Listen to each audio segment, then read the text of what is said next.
Can you hear now?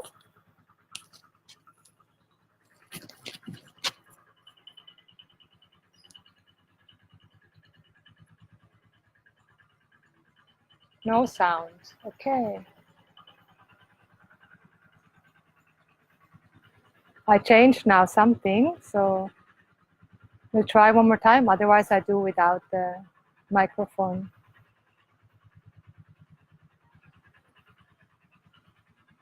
Yes. Okay, Maria said yes, and Madeleine said no, but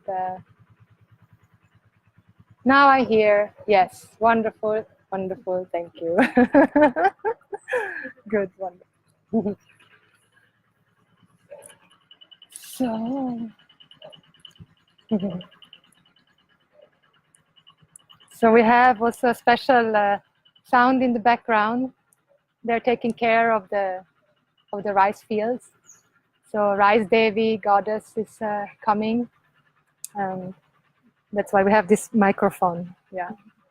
And I have here with me Renee Devi, Renee Garland.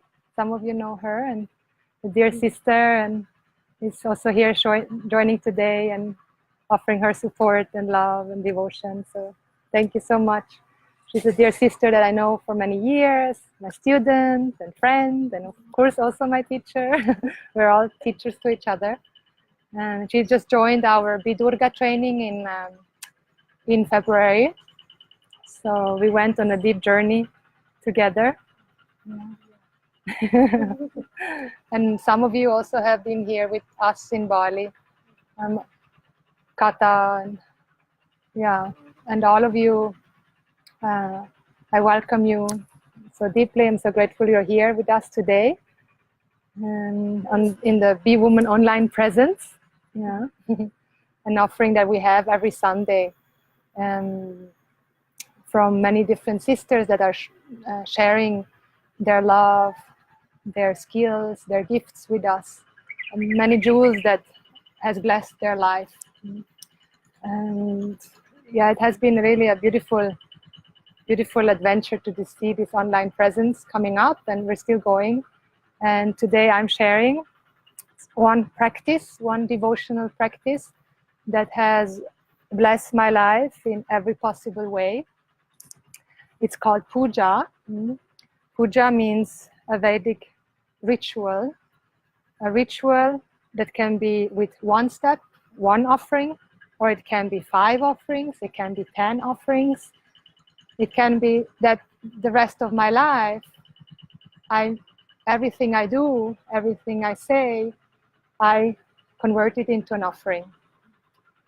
And it can help me to discover that life is an offering. In Bali, we look at life as sacred.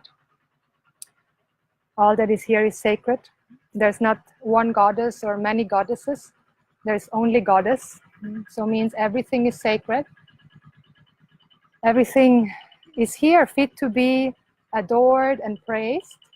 And the pleasant things in life, they are so easy to welcome. When things go the way we want them to go, it's like, yes, and everything is fine. Come. But when things don't go the way we want, then that's the difficult part.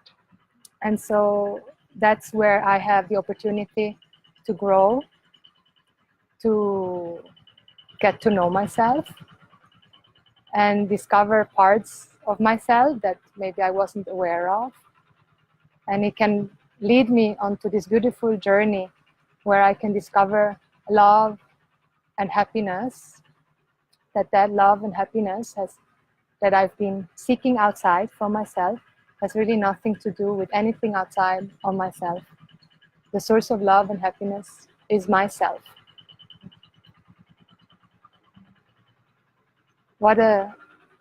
Every day we have to contemplate upon that fact and really dedicate time and effort to discover that fact about myself. Because if I don't discover that fact about myself, that I am the source of love and happiness and security, then I project it onto something other than myself. And then I'm running after things and I'm running away from things. And I cannot just be with what is. What is sacred. So how come that I run after and run away from things and cannot just be with what is present? My teacher would say the greatest present is the presence, is presence itself. And we are discovering that, that when we are present to each other, in women's circle or in a conversation, like really present, that's the greatest present we can give to each other, our presence, to listen, to hear what's really going on in our heart, and healing takes place. And we can see that in the present moment,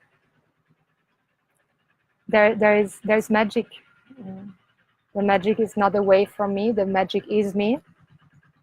And as children, we are in touch with the magic all the time, like everything becomes a play, everything is magical. And on the way, as we grow up, we start to lose trust, and we forget about the magic. And so just when we look here at this altar, doesn't remind this of the magic. We're bringing in flowers and different symbols and fabrics to bring back the magic into our life. And so I would like to start with a little prayer before we begin and look into how to create an altar. What is an altar? What do I do in front of an altar?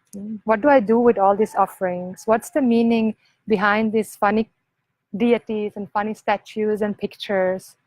What does it really mean? Once I discover what it means, then I discover value for it, if the meaning is valuable. So the meaning is very valuable. And for that we can discover the meaning behind these forms. So I invite you to close your eyes. If you like, you can bring your hands together, or just bring the hands to your heart, or to your belly, or your womb, wherever you feel the sacred touch would honor you in the best way right now.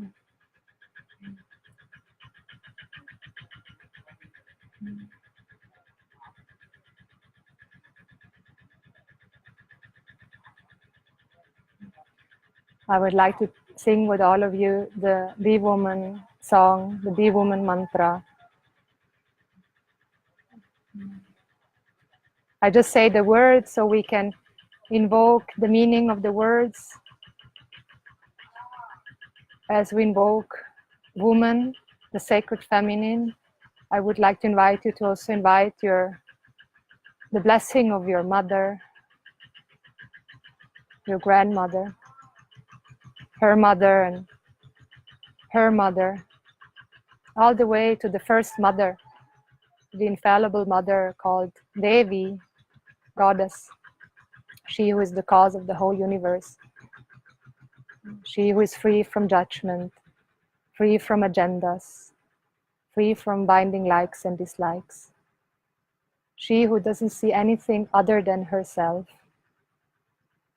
she who looks at everything as whole and complete and absolutely lovable and adorable, she who is infallible, she who cannot fail, will not fail, she who is always present and never away from me, is called Devi, she who shines and gives existence to this whole universe. She who is, who shines. No woman, be woman, all women, nature nurture me. No woman, be woman, all women, nature nurture me.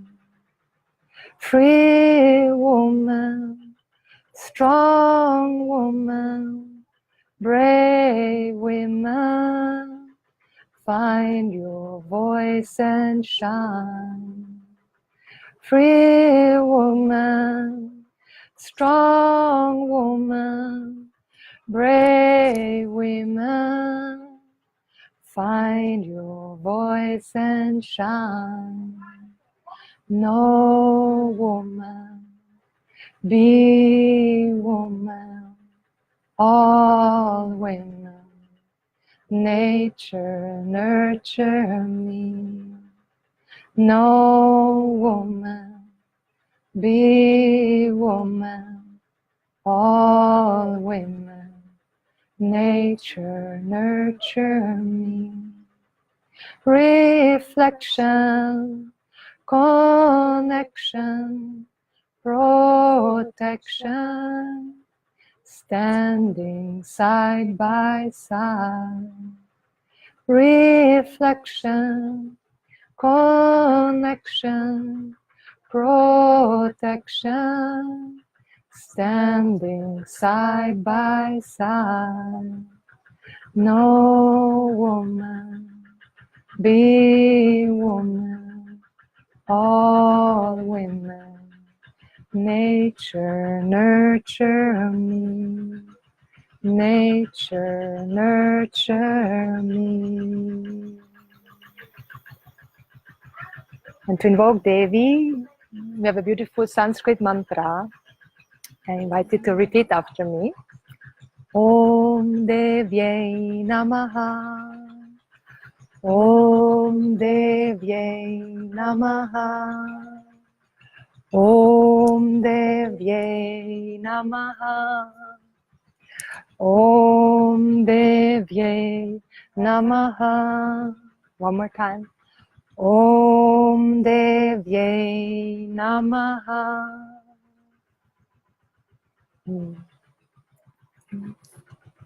Namaha means I invoke, I welcome, I call in. It's like a phone that I put in the number, but instead of putting the number, I put Namaha. Namaha means I welcome, I invoke Om, she who protects, that which protects, Avati Rakshati Om, and she who is all pervasive, Devi, divine, probably came from the Sanskrit root, div, to shine, to exist. And so we see, we are all women, and men, of course, and all beings, we are. That's what we have in common.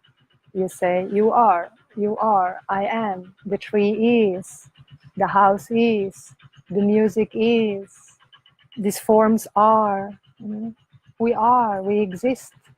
So that existence, that being, existence itself, which is non-dual, which has no particular form, which is not only one form, one particular form. Existence is. Existence, we say, being is sacred. That sacred being, like this great Mother Earth, we call Bhumi Devi. Bhumi Devi, the being in the form of Mother Earth. She's our mother, she's our protectress, she has infinite patience, she takes care of us, she nurtures us, nourishment, nourishment, nourishment, and she gives without ever asking anything in return. Let's just imagine if we wake up and then the sun comes and says, oh, I'm giving you sunlight, now you have to give me back. I give you air, you're breathing my air. The god of the air comes by you, Deva, and says, you have to give me back, pay me back for the air. Or the water. So the 5 elements in the form of Bhumi Devi, Goddess Mother Earth, they never ask anything from us, basically. There's no being behind with likes and dislikes, with any agenda or any judgment. So they have, those qualities are very admirable qualities. Qualities that we can invoke in ourselves. Qualities that we think we maybe don't have. So many, we experience the opposite. We as women, we experience the opposite. Men, we experience the opposite. Instead of having accommodation and compassion, understanding for situations the way they are, especially the unpleasant, then an unpleasant situation can cause me to react. And I get angry. A situation, I see a beautiful woman, and she just, she's gorgeous, and I look at her. what can happen to me that suddenly I feel intimidated or jealousy, or I feel like, oh, she's so beautiful, but I don't have that. And so one of the beautiful attitudes or disciplines in the Vedic culture, we have the pratipaksha bhavana. It means we put the opposite attitude. So I admire, she has so beautiful blue eyes. Look at your beautiful dress. And I praise her. And when I praise her, then she shines. And if I call her with love, Renee, Devi, you want to pay attention. But if I would say like, hey, Renee, like, what's up? You're like, yeah, what's up? So in the same way, we're calling upon this Devi, goddess, the goddess or the sacred being, the cause of this whole universe. We invoke her in different aspects. We invoke her in different aspects. That Devi can appear as Saraswati Devi, infinite intelligent being, goddess in the form of Saraswati, she who is in the form of this whole universe, infinite knowledge. Saraswati is the goddess of knowledge, she who removes the darkness of ignorance, pain and suffering, in the absolute, but also in the relative. So if I would like to invoke more clarity, more guidance, more truth or absolute truth into my life, I want to make choices in my life that are good for me and good for others, and I want to express the love that I am, I invoke Saraswati Devi. She looks like this.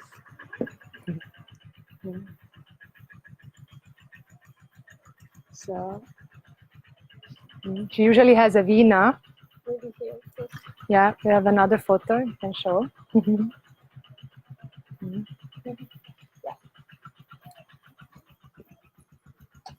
Of course, any form can represent knowledge for you. It doesn't have to be exactly that form. But in the Vedic culture, that's how Saraswati looks like. But really, it represents the knowledge principle, the light of knowledge, truth, knowledge, that which removes ignorance. And ignorance, I want to go directly to the point, ignorance is really the fundamental problem, the fundamental cause for our suffering, for our sense or the sense that I lack something. All problems that we have stem from that one fundamental problem, not knowing who I am and what I am. So we can really take a moment to assimilate that fact that all problems in the whole universe stem from that one fundamental problem, which is called self-ignorance or avidya, not knowing what I am in essence. So, is there a solution to it? Yes, there's a solution. What is the solution? The solution is to remove the self-ignorance through self-knowledge of myself being whole and complete. So the solution is removing self-ignorance through self-knowledge, the knowledge of the self, of me, and not one big self or a supreme self or a higher self. No, the self-me, the me that I know very well, the intimate me, the first person, singular I, me. That's the vision of the Vedic tradition, that I am whole and complete. I am paripurnam, whole and complete here and now. So if I know myself as a whole and complete and sacred being, how can I then feel limited or compare myself? All binding likes and dislikes get neutralized in the light of that knowledge. And there's one more step to it. The vision is that I am whole and complete here and now. And the other step is that I am the whole. So take that in. The vision is I am whole and complete here and now. I am the source of happiness and security here and now. And I'm also the whole. The whole means the whole universe. then the question would be, how can I, me, who has an age, who has a gender, who has knowledge, I'm very aware of my knowledge, I'm very aware of my ignorance, I know my skills, I know what I don't know, I know what I can do, I know what I cannot do. I'm here in Bali now. I cannot be at the same time in Sweden. I have 100 years or maybe 80 years to live, but then this body is going into unmanifest conditions. So how can I be limitless? How can I be the whole? So then we have to inquire, maybe the I that I have taken to be me, the body as a gender, a female body, or me as the roles that I play as a mother or a teacher or a student or a daughter, maybe that's not all. Maybe there is more to me and I'm just not aware of that. So when I heard that the first time, it was like a light bomb.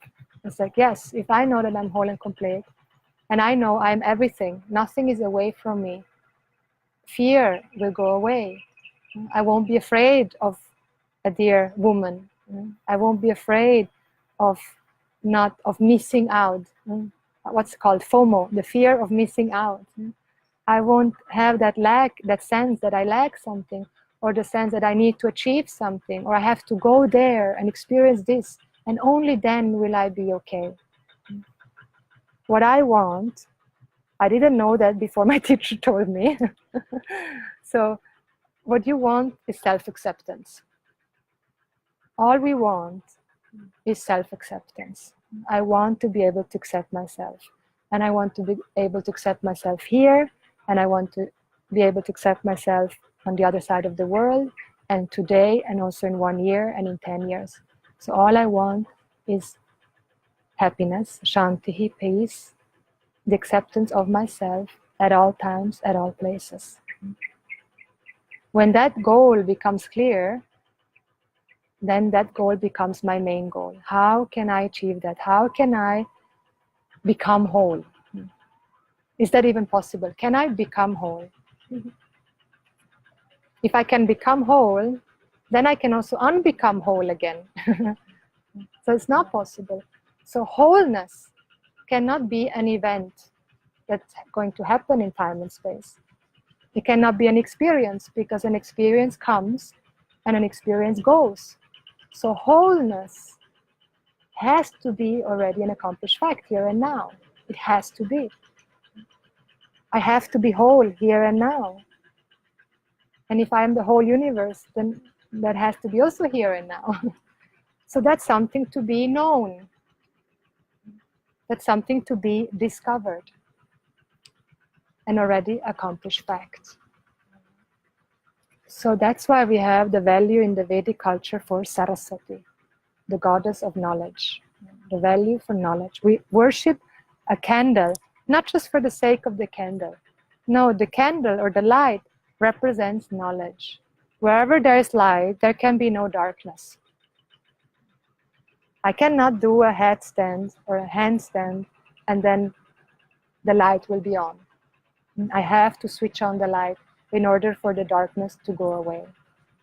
And so in the same way, I have to gain self-knowledge, the knowledge of the self that is already whole and complete here and now, and also is the whole universe. I have to gain this knowledge so that that self-knowledge, the truth about myself, can then take away this ignorance that I have about myself. The ignorance that causes me then to identify with something that is limited in time and space, and then makes me judge myself when I make a judgment upon myself. So this is, in a nutshell, really the Vedic vision of wholeness. And we have a beautiful, the most beautiful means of knowledge and methodology to discover this truth about myself. Step by step by step, I am guided. When I want to know this, I can ask for a teacher who knows how to unfold this truth about myself and discover that truth about myself. And that truth removes all my suffering. As I gain this knowledge, about myself, what happens is that a lot of conclusions, wrong conclusions about myself are coming to the surface, and all those wrong conclusions about myself have to go somewhere. So if I give this pain that has been caused because of self-ignorance is going to a person, if I'm now acting that pain out, I'm acting that fear out, or that pain to my sister, I'm acting out on the jealousy, I'm acting out on the sense of insecurity to her, she's not going to like me anymore.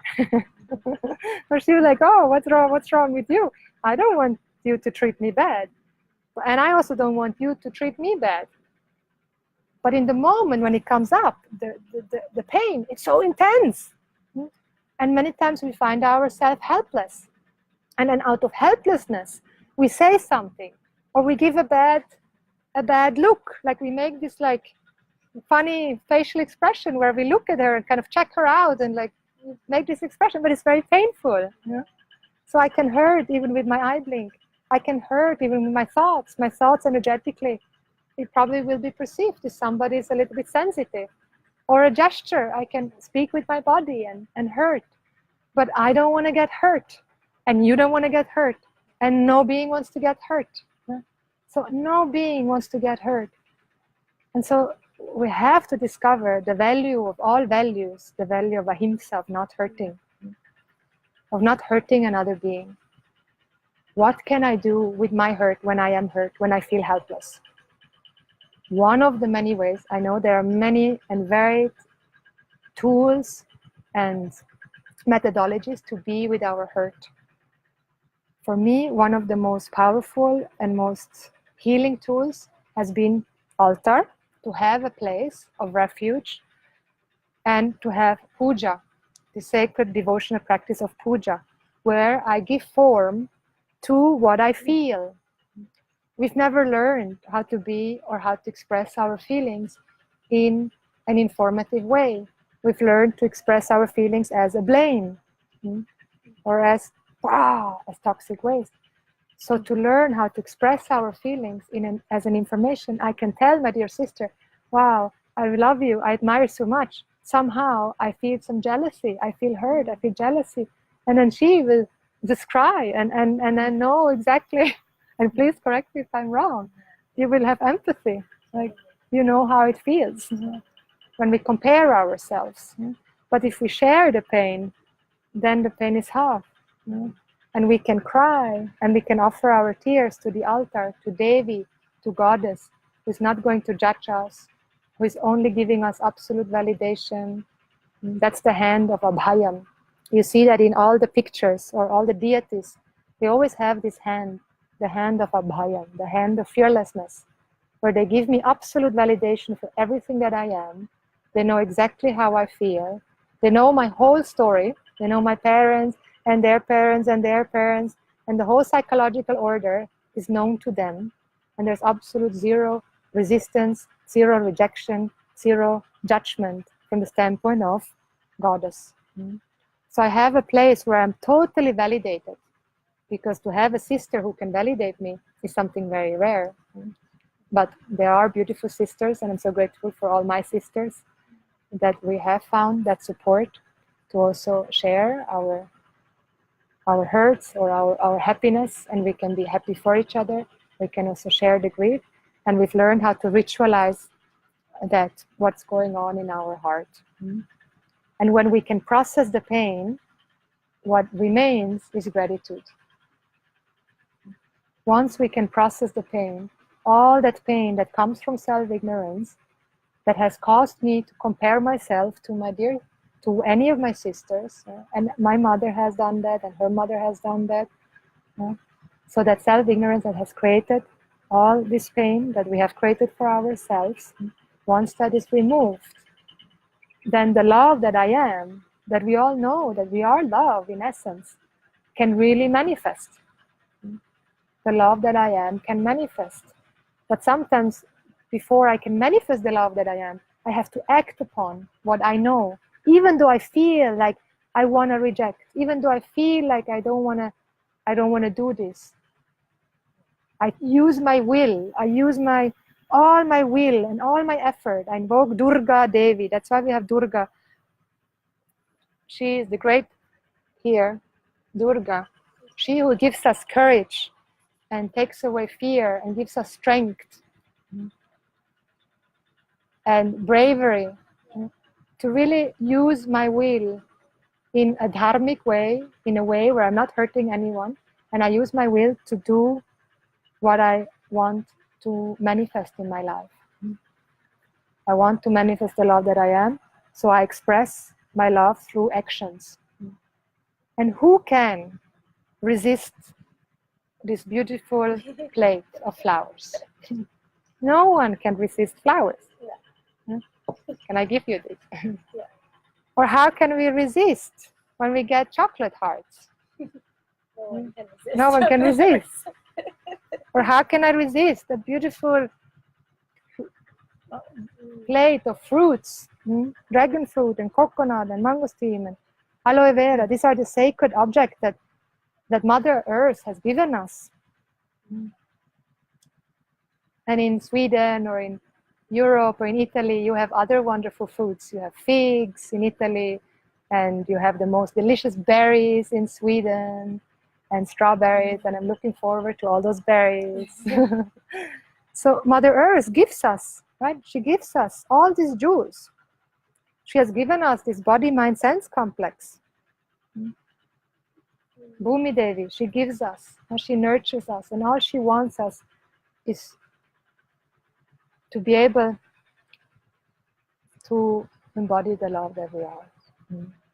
She wants to help us to discover the truth about ourselves. And we have to let her help us. So we have to find trust again. We have to ask for help when we need help and feel worthy of asking for help, for receiving help. There's absolutely no shame when I ask for help. Actually, when I can ask for help, that's the most mature gesture. When I can pray, that shows maturity. When I can do balasana, the child position, where I get out of offense, defense posture, fight, fly mode, and I take refuge in prayers and learn how to express what is really happening in my heart. Help can come in. Help will come. When I do prayers, when I do offerings, I invoke grace.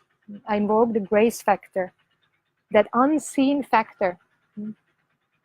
The unseen factor that I can be at the right time, at the right place to receive the support that I need. Because life brings many challenges. Many, many, many challenges. Sickness can come, old age can come. I can lose my beloved. I can lose my child. I can lose this body. So Kali Devi comes, if we like it or not.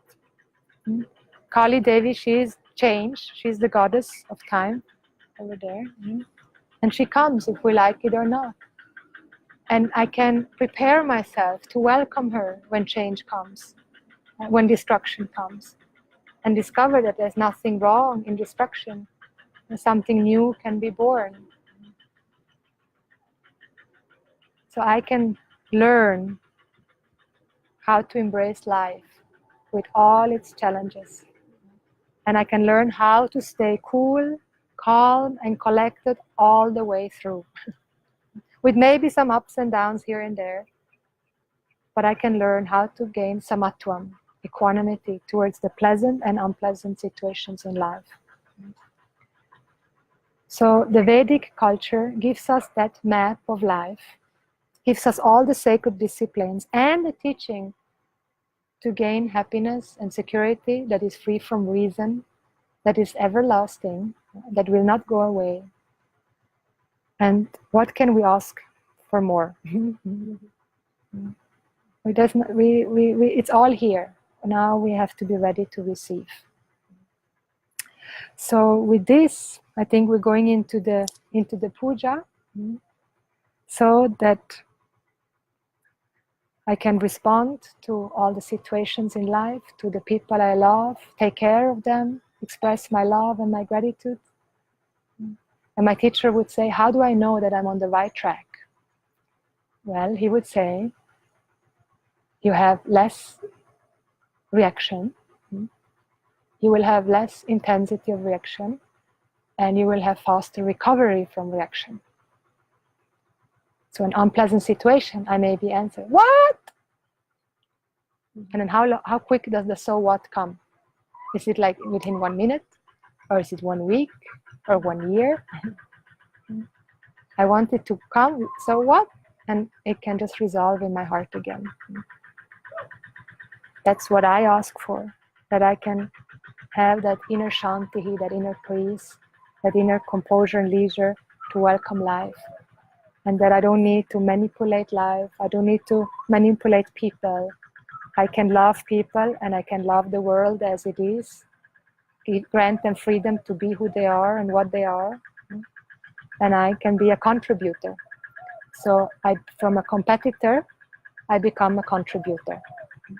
That's the sacred journey of life. And for that, we have to completely shift our myth.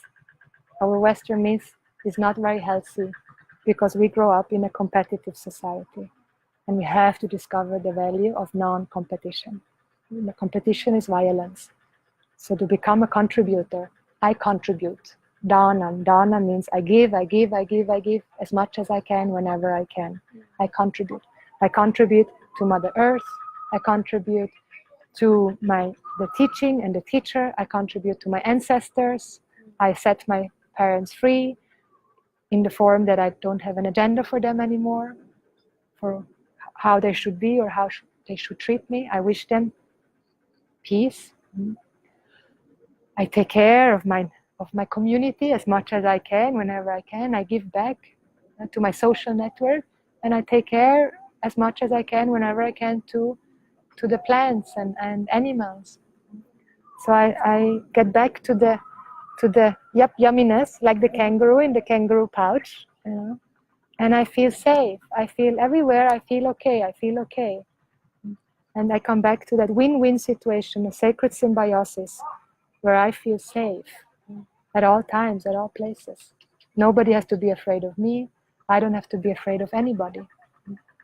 We call that achievement, we call that a success. That's the success. That I can be happy here and now with myself, free from fear, free from competition. And I can fulfill my desires. I need not fulfill my desires. I'm not bound by my desires. I can have as many desires as I want. And we see that now in the puja. You can ask for anything. Because we are Lakshmi, we're the goddess of abundance. Where we discover ourselves as Lakshmi. So I'm worthy of any possession. But as we have discovered, objects and people and situation, they're temporary. So what is the real wealth? The real wealth we call is inner wealth. Inner wealth. Where I can fulfill my desire, need not fulfill my desires. I'm not bound by my desires anymore. And I know what is the source of happiness and security. I know that source to be me. That we call the absolute wealth of all wealth. So we'll begin now with our puja. If you also brought your puja set, we send a little list to bring some items. So this is quite an elaborate altar. So it represents the whole universe. We superimpose now the whole universe onto this altar. And maybe I can travel with this whole altar. So I have a small altar. I have my puja set, I call it. And for that I have like a box. This is my box I travel with. It's a nice little puja box. You see, like a box. And a lot fits in here. And then I can use it as my altar when I go somewhere. I just put everything out, turn it around, and I have it as the altar. And so here are different little deities. You have small form and bigger forms and even bigger forms. But usually suggested you have more smaller forms because the bigger forms, they need more attention. That's, yeah. So we have smaller forms. Renee also brought her Ganesha, the remover of all obstacles and the one who blesses all beings. So any item that represents for you that infallible mother, the infallible father, any object that represents for you compassion, that represents for you knowledge, that represents for you abundance, all that you want to see in your life. And even if there's also unpleasant situation, if there is a feeling that is really painful, anger, you put a stone, for example, and you can think this stone as anger. This symbolizes my anger, but it symbolizes my pain. I put it on the altar, and then we do the puja to that. And eventually that anger will resolve because I take care of it. I listen to the pain and I resolve it. I express it. I have a place. I have a therapist that doesn't cost anything, that is for free, is available 24/7, and he listens. She listens to me. She's the best listener. Devi, Shiva, Saraswati, the best listener. Because sometimes we need to express.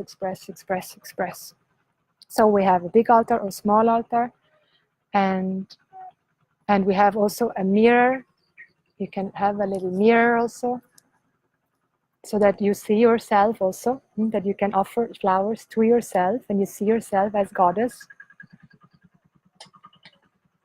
We have a candle we're going to light. This is an oil lamp.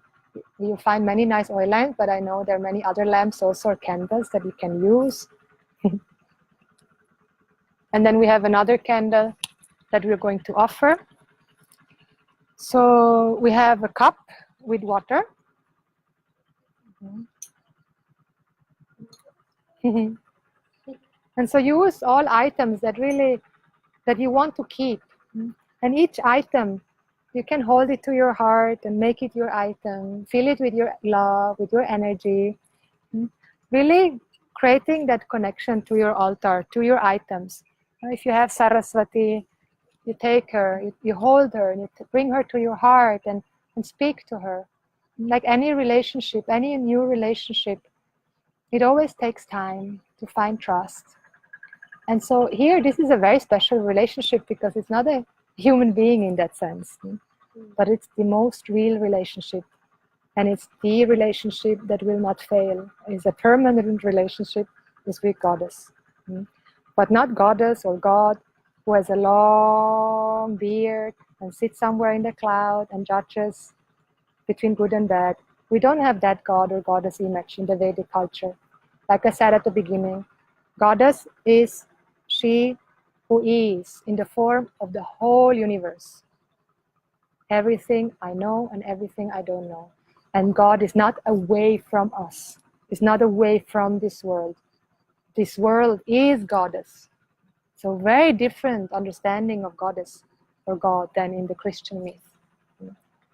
So if you have different objects or items that mean something to you, or Buddha or Jesus also, and it represents that same aspect, put it on the altar. Buddha means the one who knows himself as the source of love and happiness. Jesus was all about love. And today is the day of Jesus, I think, right? So Easter, very auspicious. So we can ritualize Easter. We can ritualize Christmas. And you bring in this vision of wholeness. We change this old myth where we judge and we look upon ourselves as a sinner. There is no sinner. Such a thing is very unhealthy, very damaging. There is no such thing as a sinner. If there is a sin, Buddha Swamiji would say the only sin would be self-ignorance. Not knowing that we are whole and complete, that we are pure love. And so we put all of that on the altar. And also all the sacred Devi items, like you can put if you have a yoni egg, that's another whole class. But just for here, to symbolize your sacred femininity, nice to put on the altar.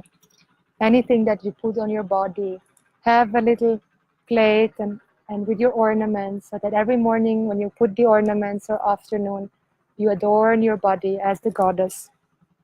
Or your creams or oils. So we never put ourselves down, or we look down upon this body, or we want to put makeup. In the Vedic culture, we bring out the beauty that is already there. So it's to bring out what is already there, not to cover. So you see the goddesses, they're all very lustrous and have the most beautiful cloths and dresses and ornaments, because they are ready to shine. So we also embrace our womanhood, and that we are worthy to shine, and we let ourselves shine. And we inspire each other. We can inspire each other. So, do you want to say something? So nice you're here. Yeah. So the 5 items we have for the puja. So we're going to do a puja that is called Panchopachara Puja. So a puja, Pancha 5, Upachara Puja. Upachara means I go towards that which is close. So I go towards that which is close. What is very close? The 5 elements. In the Vedic culture, we look upon that this whole universe is made up of those 5 elements: space, air, fire, water, and earth. So, and you also see space. There's only one space. There cannot be 2 space. Water, there's only one water, no 2 water. So we can bring in the vision of oneness, the vision of non-duality. There's only one space, one without the second. And so take a moment to contemplate upon the qualities of those elements. For example, space. Space is infinite. Space has no beginning, has no end, is all accommodating. It accommodates all beings. It has no form. It's formless. It's all pervasive. So this is very similar or same to our nature. In the teaching tradition, we use those elements to make us see the nature of the self. So then I can invoke the qualities of space in my heart. If I feel locked in a certain situation, I invoke spaciousness into my heart. Who is like space? Shiva. Shiva accommodates all beings. I can invoke Shiva, the one who is auspicious, who takes away pain. And so I become like Shiva. This space we look upon as Shiva's neck. He has a blue neck. There's a long other story why his neck is blue. But so space, and from the subtle aspect of space, the sense of hearing comes. So that I can hear. I cannot take for granted that I can hear. My hearing can suddenly go away. And that I can speak. The organ of action comes from the more active aspect of space, the rajasic aspect of space, is Vak, the organ of speech. So that I can speak, I could suddenly lose my voice. So when I do a puja to space, I'm honoring that I can hear, I'm honoring that I can speak, and I invoke that what I hear is auspicious and truthful, and what I speak is also auspicious, good, and pleasing. When I do the offering for air, what is the quality of air? It's moving, it's never stagnant. So air, the sense organ of air, is the sense of touch, that I can feel. We can't take that for granted. So each sense organ is connected to the 5 elements. Each organ of action is connected to the 5 elements. The pranas, the inhalation and exhalation and circulatory system or digestive system, all connected to the 5 elements. My mind, my buddhi, my intellect, my memory power, all of them connected to the 5 elements. All of that, the body, mind, comes from the 5 elements. So we have the beautiful teaching where we can clearly see that. So when we do the puja to the 5 elements, we're saying thank you for the 5 elements. We're taking thank you for this body, thank you for my mind, thank you for all that is given. So that I can come back to the gratitude, to that abiding gratitude, to see that everything is grace. So we have these 5 objects. We have oil essence. If you don't have, go and grab some oil essence. Usually we use sandalwood, but you can definitely use other oil essence. We use flowers. If you don't have flowers, just use another item. Use leaves, use some rice grains, or use some turmeric. In India, they also use turmeric. Then we use incense. Check that it's organic incense. Or use some palo santo or some sage. For fire, we're going to use a candle, another candle, or oil lamp. And then for water, we're offering the food, and sweet or salty food, and water, of course. And then the last step, we offer everything else. Whatever we want to offer, we give it back. All our skills, all our knowledge, we give it back because it's not mine. So that is, in a nutshell, the 5-step puja to the 5 elements. Before that, we have a preparatory steps where we set the right space. We do a little bit pranayama. We do a prayer to Ganesha, where we invoke Ganesha to bless this puja. And we do the sankalpa. We do the intention. So what is my intention? Is there anything in my heart that I want to resolve? What is my goal? What do I really want in life? And for that, then I do the puja. So let's take a moment. You can get ready and sit in front of your altar if you are not already.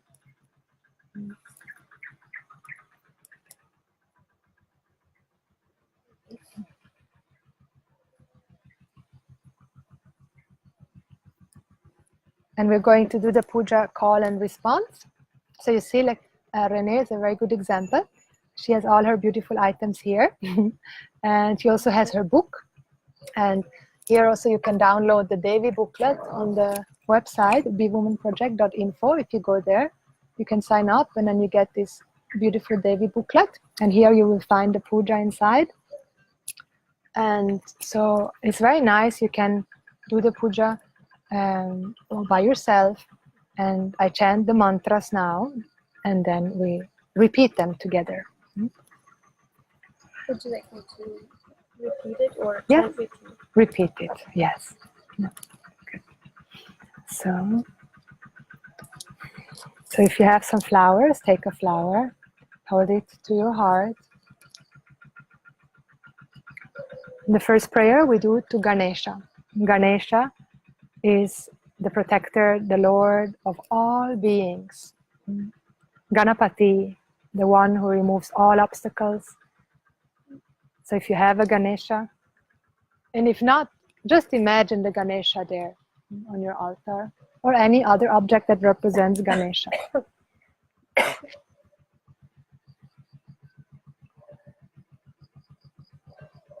And you can also visualize a Snagali Ganesha in front of you. And he removes all the obstacles towards happiness, self-acceptance. You can repeat after me. Om Gam Ganapataye Namaha. Om Gam Ganapataye Namaha. We do 2 more times. Om Gam Ganapataye Namaha. Om Gam Ganapataye Namaha. Om Gam Ganapataye Namaha. Om Gam Ganapataye Namaha.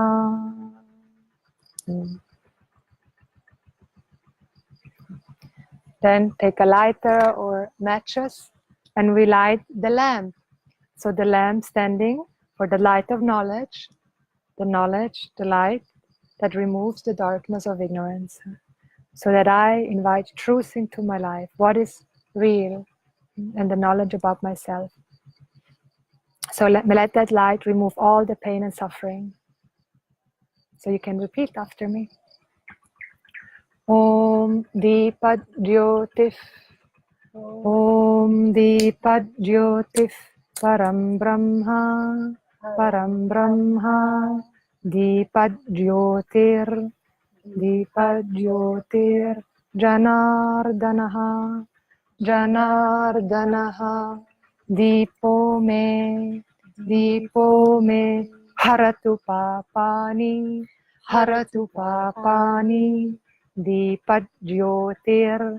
Dipajyotir Namostute Namostute.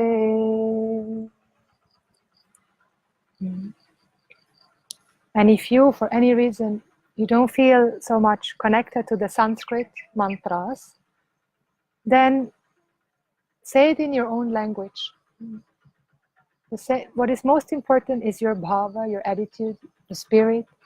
And so you can say, I light this lamp to invoke the light of knowledge, to remove the darkness of ignorance. I invoke light, I invoke truth, so that I can remove all pain and all suffering. So you can put that and translate that into your own language so that it really becomes true and real for you. Then we take some water for inner purification. So you have your cup with your spoon, and you take the spoon with your left hand, and then take your right hand, and we put the water in the right hand, and we drink it 3 times. And so the first one we drink for that, to invoke that which is infallible. Is there something that is infallible? Yes, there is. Maybe I don't know what it is, but I want to call that into my life, that I can see that there's infallibility. That even if something seems out of order, even that is in order. So you can repeat after me. Om Achyutaya Namaha. Om Achyutaya Namaha. And then the second one. We invoke that which is limitless. Om Anantaya Namaha. Om Anantaya Namaha. And then we invoke that which is Govinda. Govinda is the name for Krishna. So I invoke unconditional love. I invoke self-knowledge. Really, Govinda is the one that can be known through the words of Vedanta. So I invoke self-knowledge into my life. Om Govindaya Namaha. Om Govindaya Namaha. And if you want, you can take some more water and just sprinkle it over yourself. And so that is also a very nice samskara, a healthy habit. When you drink water during the day, so anytime you drink water, you can do Om Namaha, chant this mantra to neutralize any inner ashaucham, any inner uncleanliness. Then we're going to offer a flower to our teachers. Maybe we don't have a teacher. We can invoke the teaching, truth, knowledge. We can invoke also and offer prayer to our mentors or guides or any person in life that has helped me to make a good choice in my life. And the whole, for me, I offer it to my teachers, and also this knowledge, all this sacred discipline that has come into my life. And all of this that I'm sharing here is just because of the grace of my teachers. So I could not say one word without my teachers. And all that goes back to my teacher in the lineage of Swami Dayananda. He's really the heart of this teaching. I mean, we are the heart of this teaching, but he has really brought it back alive. And also his disciples, Radha and Swamiji, Vagishananda, and other many beautiful teachers. So, in deepest gratitude. Can repeat after me. Om Gurur Brahma, Om Gurur Brahma, Gurur Vishnu, Gurur Vishnu, Gurur Devo, Gurur Devo, Maheshwaraha, Maheshwaraha, Guru Sakshat, Param Brahma, Param Brahma, Tasmai Shri, Tasmai Shri, Gurave Namaha. Gurave Namaha.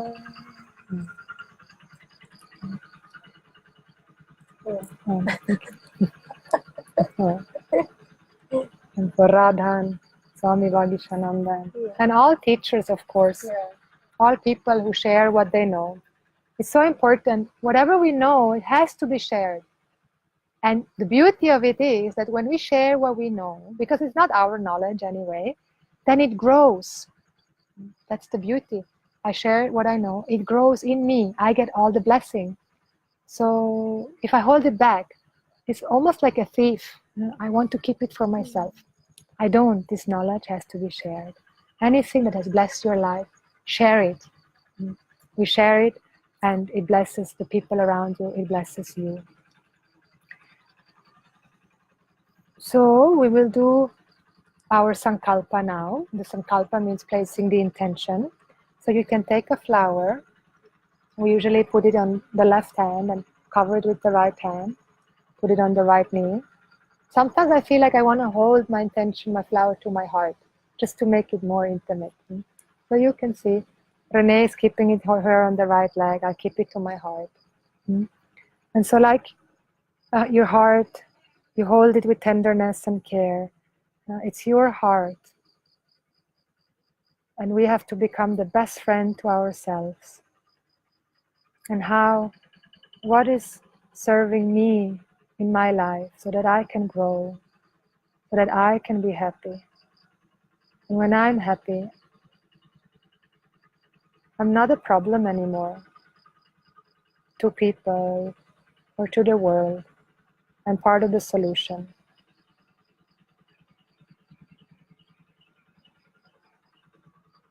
What is your Devi heart, or your womb feeling and longing for, desiring? And don't hold back. Visualize it as much as you can. Verbalize it as clear as possible.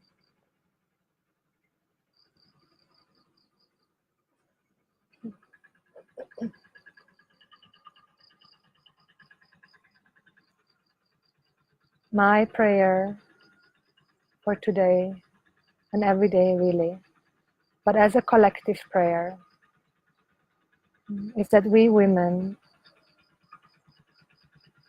can neutralize all the competition, all the jealousy, that sense of unworthiness, the sense that I'm not good enough or not beautiful enough, that we can neutralize that we can discover the truth of us, of ourselves, embody the love that we are.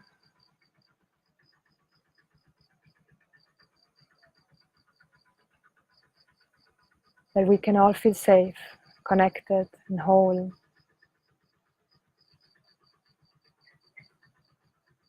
And when we women embody that, all other people also, men and children, it all comes to them. It comes to Mother Earth. It comes to the man, to the children. That we empower ourselves and each other.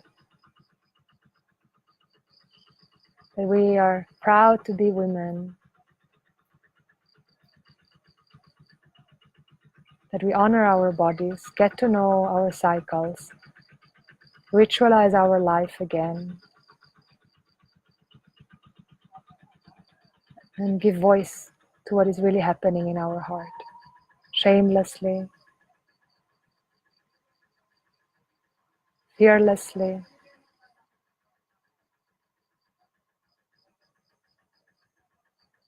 wholeheartedly.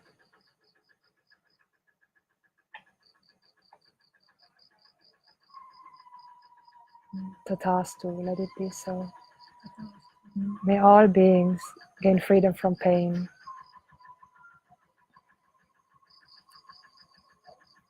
So you can repeat after me. Om Namo Pata, Om Namo Pata, Samasta, Samasta, Duritakshaya Dwara, Duritakshaya Dwara, Shri Parameshwara, Shri Parameshwara, Prityartam, Prityartam, Jnana, Jnana, Vairagya, Vairagya, Moksha, Moksha. Siddhyartam. Siddhyartam. And we offer this puja to Bhumi Devi, Goddess Mother Earth. Bhumi Devi, Bhumi Devi, Pujam, Pujam, Karishye, Karishye. So what we said is Karishye, I do, we do, Pujam, this puja, to Bhumi Devi, Goddess Mother Earth, in the form of the 5 elements, for the purpose of clear knowledge and objectivity, to see things as they are, and for the purpose of moksha, freedom from all types of suffering. And of course, everything else that you put into your prayers also is included. So for the earth element, we're going to offer the oil essence. So this is the first step of the puja. So you put the oil essence on your right ring finger. It's called Anamika, the one that has no name. You put some oil essence here. If you wish, and you want to make it very visceral and also that everybody can see that you've done a puja, but you need not. You don't want to hurt anybody's feeling, but you can also dip your finger into gandhan, sandalwood paste, or kumkum, and the kumkum, the red dot. And then that we're going to offer to Bhumi Devi in the form of earth. And as we offer, the smell that we can smell is honored, and also progeny, the reproductive system, it comes from the earth element. So you can repeat after me. Om Prativyatmikaye, Om Prativyatmikaye, Shri Bhumi Devye, Shri Bhumi Devye, Gandhan, Gandhan, Dharayami, Dharayami. So then you put the dot on the forehead of the deities, or if it's a stone, just put it on the stone, or if it's your egg, just put it on the egg. Oops. And the mirror also, that we see ourselves. Huh? And then you can also put on your forehead. And as you put, do it very consciously, very deliberately. You want to neutralize any mechanical behavior so that every action becomes prayerful, and I do whatever I do consciously. Because actions, they have a result. So I want to become very alert of what I do, say, and think. So the next step is for space, akasha. So we can take a flower, and we offer flowers for akasha, for space. All the qualities of space we honor, we admire. You can also always do this puja longer and really take the time to be with space, to be with Bhumi Devi, and with the sense organ of hearing comes from space. The words, so we contemplate upon the words, and we change our words. Any language of non-validation we have to completely neutralize and put in language of validation, validation, validation, validation. Because my words, when I change my words, I change my actions. My actions, I change my choices. They change. When I change my choices, I change my destiny. I change my destiny, I change my character. So the words, it all starts with the words. That's why Saraswati is also called Vagdevi, the goddess of words. So may Saraswati, goddess, always sit on my tongue, so that I speak words that are ultimately good, ultimately truthful, and pleasing also, very important. So that language of validation, non-communication, non-violent communication. Om Akashatmikaye, Om Akashatmikaye, Shri Bhumi Devye, Shri Bhumi Devye, pushpaihi pushpaihi pujayami pujayami. And we offer the flower to the altar. For the next element, air, vayu, we offer the incense. Air, the sense organ of touch, comes from hand. The organ of action, the hands. And everything I do is within dharma, universal values. And whatever I do, I offer it back as an offering. And may I, what comes back to me, receive with glad acceptance. So we can also use the bell. That's so nice. We can use the bell on the left hand, and then clockwise we waver the incense or the palo santo or sage clockwise. Om Vaivatmikaye, Om Vaivatmikaye, Shri Bhumi Devye, Shri Bhumi Devye, Dhupam, Dhupam, Agrapayami, Agrapayami. Okay, and we open it. I can put it here. Would you mind to turn on the light? Thank you. So then if you have an incense holder, we put the incense here in the incense holder.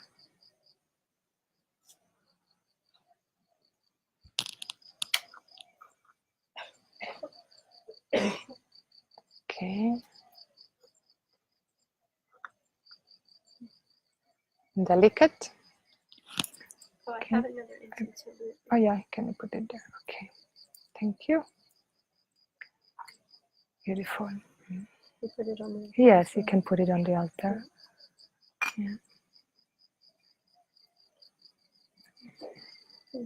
And you see how touching it is. We honor the unseen and the unseeable, but also that which is seen.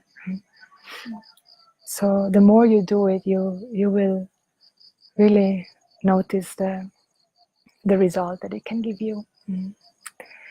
So then the next element is for fire. And for fire, we offer the candle or the oil lamp. The fire is the sense organ of seeing, that I can see, connected to the fire. And may I use really my eyes and see. Sometimes I can see things, but many times I see through the world, through my likes and dislikes. So I want to invoke that light so that I can get out of binding likes and dislikes, get out of taking sides and become sideless. A sideless intellect where there is accommodation, where there is compassion and understanding for people's behavior. They do the best they can. I do the best I can. We all come here to grow and discover what is ultimately true. And the organ of action, the feet are connected to fire.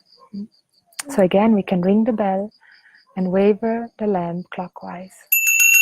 Om Vanyatmikaye, Om Vanyatmikaye, Shri Bhumi Devye, Shri Bhumi Devye, Deepam, Deepam, Darshayami, Darshayami. And you can also hold it up so you can see the face and see everything. It's very sweet.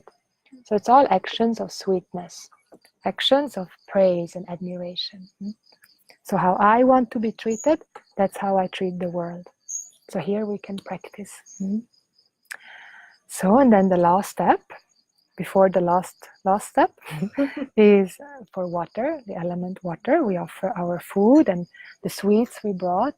We sprinkle some water over the food and then offer it together. Om Amritatmikaye, Om Amritatmikaye, Shri Bhumi Devye, Shri Bhumi Devye, Amritam, Amritam Mahanaivedyam Mahanaivedyam Nivedayami Nivedayami. And we can prepare food lovingly, vegetarian food or vegan food, and offer it. And then also, of course, we eat it together after, we enjoy it together. Okay, I can also put it up here. So those are the 5 steps. And we do one last. There's an extra step. It's called Sarvam for everything else. Everything else you want to offer back. Maybe you have a beautiful poem, or a mala, or a cookbook, or your favorite book. Jewellery. Ornaments. Instruments, your song, your poetry. So that we don't... Beautiful. Or something on the screen. Oh yeah, it's okay. Okay. So that whatever we do is an expression of devotion. We don't express to compete or to compete. We offer so that we can express the love that we are. And Saraswati, all her forms are her forms. So every expression is Saraswati's expression. So whatever gifts we have been given, you have been given so many beautiful gifts. Lily has many beautiful stores in India and in America, and has beautiful store where she brings all the sacred beauty together and supports women also, and has so many beautiful gifts. And we all have been given many beautiful gifts.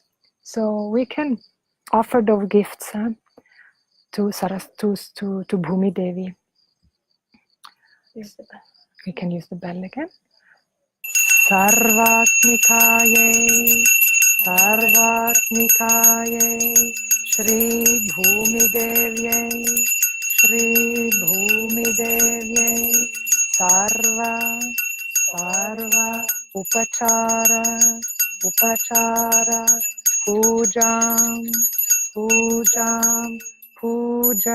Pujayami.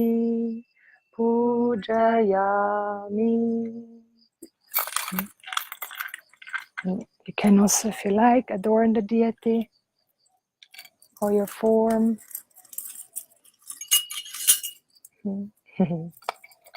All the ornaments on your deity.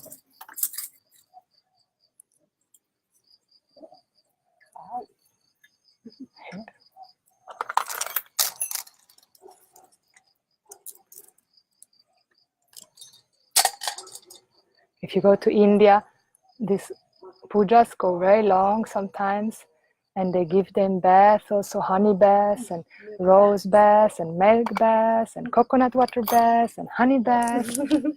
All nurturing, pampering.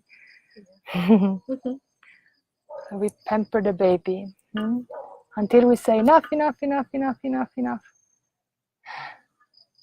then we can pamper other people until they say enough. Okay.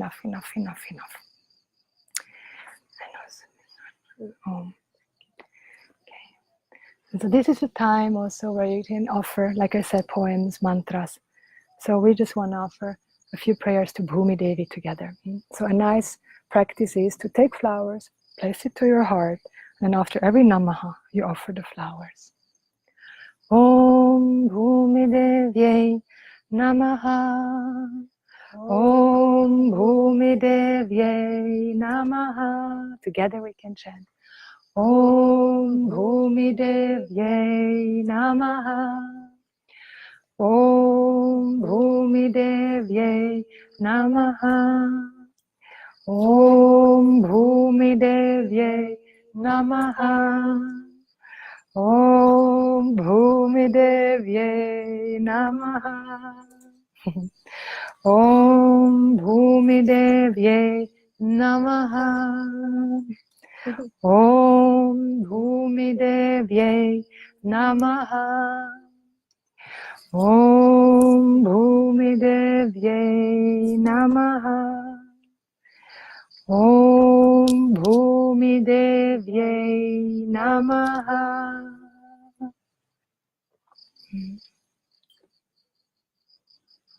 Okay.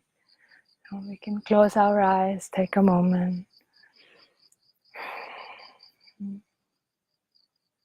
May all this healing come to you, dear sister, dear woman, dear friend, to your mother, to your grandmother and grandmother, to your father and grandfather, to your daughter, to your granddaughter, to your sister, to your sisters, to your brother and brothers, to your aunts and cousins, and may every being know that they are sacred, that they are whole, that they are absolutely lovable, adorable, just the way they are.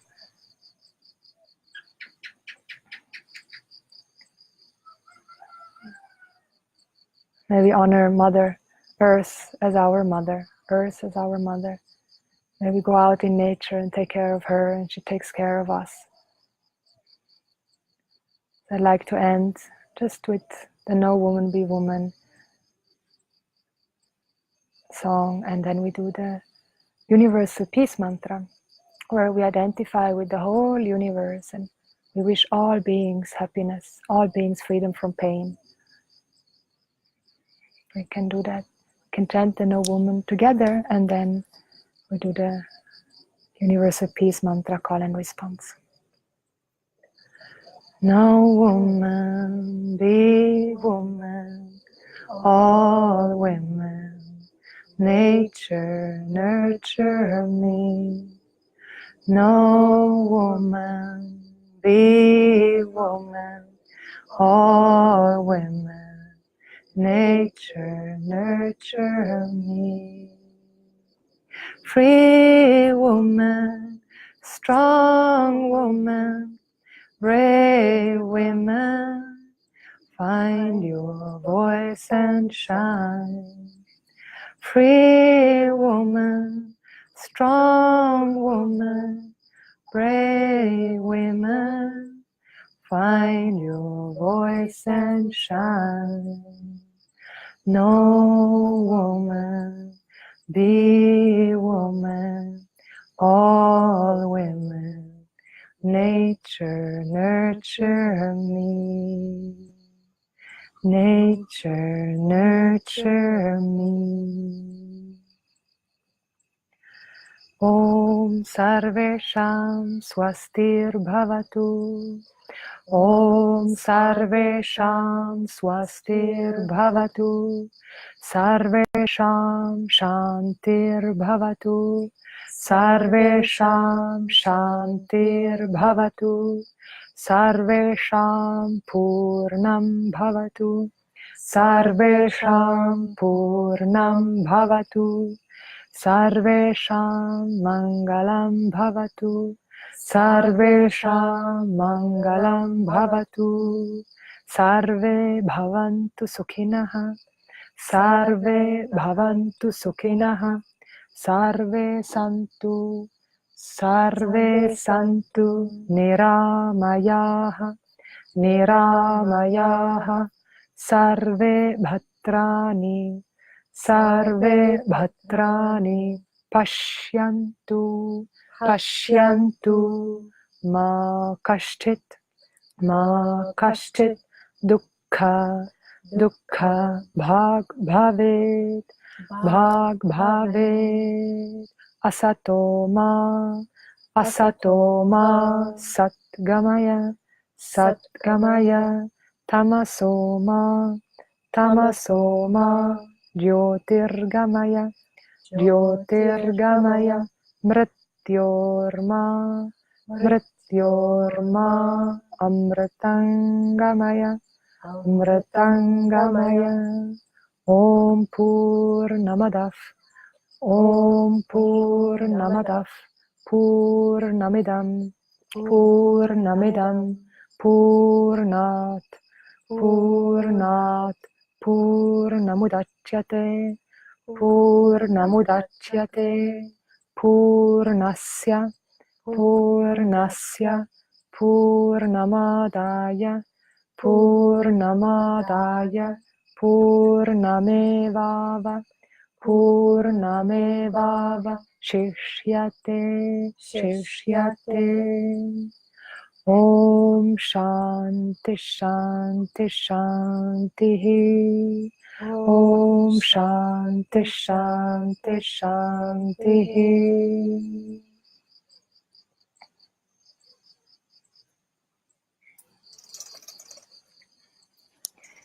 And then bow to the altar.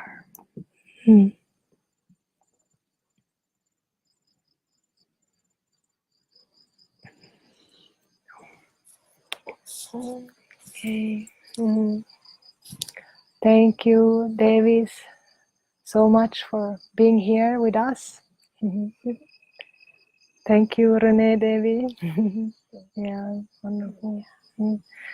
Mother Bali and all sisters and friends and students, and please join us. I'm going to be in Europe this summer and have beautiful sharings, upcoming sharings. So please feel welcome to join in different retreats and trainings for women and also men and women, of course. Vedanta retreats, where it's purely about the teaching, and then there are many women's gatherings and trainings for women's circles.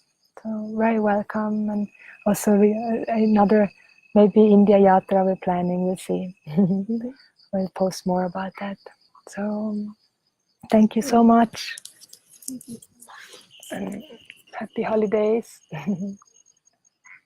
Thank you everybody for joining. So many beautiful Devis I see here. Wow. Okay. Om.